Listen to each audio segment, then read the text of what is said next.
Another question for both of you, and we will start with Jackie on this one. How would you balance the state budget without borrowed money? And you have 3 minutes. We will continue to address the state budget in the same manner that we have been approaching it for the last 4 years, and that is with very incremental changes. And the first thing that everybody in this room needs to know is the vast majority of New Hampshire is run on user fees. So if you don't want state parks, don't go. Because we have the only state park system in the country that is self-funded. You don't want to use it, don't use it. But as you drop off using it, it's probably going to cost the next few folks a little more. We have the only banking department that's self-funded. I get a lot of criticism about that. You know, I don't know how many of you have been following the FRM debacle out there. I've had to sit through painful hearings and wade through hundreds of pages of testimony. My dear colleague Sandy Keynes has done the same thing. But, you know, there's a little question about what role the banking department had in it, and some folks think that, you know, that maybe it shouldn't be self-funded, but it is. So is our insurance department. So is our fish and game department. You don't want the fish and game department, don't buy licenses, don't go hunting. But if you are, you're probably going to have to pay a little more. So, you know, we have done this with very, very incremental changes and tried to be careful at a difficult time to not place too much of a burden on any one population in New Hampshire, not on our citizens, not on our businesses. We tried to balance that very, very carefully.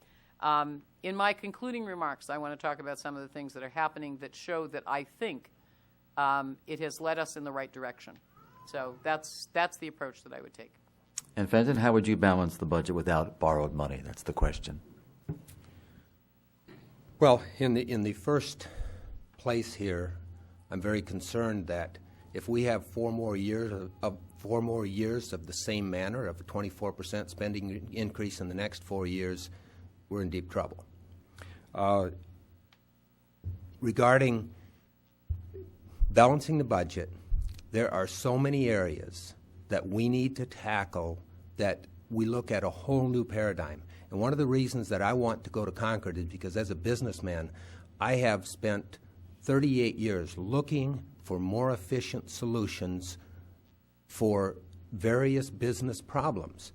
And in the industry and in business, in retail, all over, if we don't do things more efficiently, and I'm not talking necessarily incremental changes, 1% here or 0.5% there, I'm talking major, major changes, then we would simply be out of business. In my business, one example of that came a few years prior to when I started my business. 20 years ago, houses were built with hammers. Today, they cannot be built with hammers. You could not survive as a contractor unless you used nail guns for framing nailers and finish nailers. And, you know, we have probably a half a dozen different kinds of nailers that we have to use. Now, I want to take an example here that I think applies, and that is, and I had mentioned this last night at the debate in Rochester, I fly a bit more now, and part of that is because my son-in-law is an American airline mechanic, and I get some flight benefits from American Airlines. So when I go to American Airlines in Boston, I see there about 35 ticket counters. And of those 35 ticket counters, approximately 5 are manned. And of those ones that are manned, I see people come in, and about half of them, I observe, just bypass the ticket counter. They bought their tickets online, they printed their boarding passes on their own printer, and they go straight to the gate. The other ones go to a little kiosk, and they have their ticket printed, and if they have to check baggage, they check the baggage, and then they go on from there. And 5 people, in some cases 4 people, do better service than the 35 did. Now, under an incremental change, we'd say, well, a 10% reduction would be fabulous. That's from 35 ticket agents to 31. But the industry did what they had to do to survive, and they went from 35 to 5. Now, the industries that couldn't do that Eastern Airlines, Pan Am, they're out of business. You don't fly them anymore. That's the kind of creative and innovative thought that I want to bring to the state. There are many areas in the state that we can do that.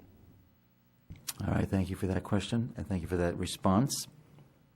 The next question is for both of you, and we will start with Fenton on this one. What are your thoughts on New Hampshire's death penalty? Should it be repealed? No, I don't think that it should be.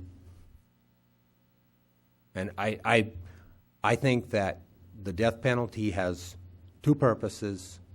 That one, it's a deterrent, and number two, it's a penalty. That's why we call it the death penalty. And when somebody takes a person's life and the courts determine that that was a willful act, then I believe that the death penalty is in order, and I believe that we have that a death penalty for killing of policemen, and I'm in favor of that. I think that every citizen in New Hampshire has the same value of life as that, and I think it's appropriate. And Jackie, same question for you. Your thoughts on New Hampshire's death penalty, and should it be repealed? And you have 3 minutes. Thank you for the question. It was one of those questions that I was asked in my very first debate about an hour before I met my very first police chief in one of the cities that I serve. And I have to add an editorial comment here. I don't know how anybody calls themselves pro-life and says they stand for the death penalty. I have been opposed to the death penalty, I think, from as early as a sentient human being. And I'm not often given to quoting the Bible, but I believe there's a phrase in there that says, "Vengeance is mine," said the Lord. I think that it makes us a more barbaric society. Do I believe that there are some folks that probably would be better off someplace away from most of us? Sure. But I worry about what that death penalty does and says about us as a civilized society. I am adamantly opposed to it, have been forever, and oppose it today. All right, thank you for that answer.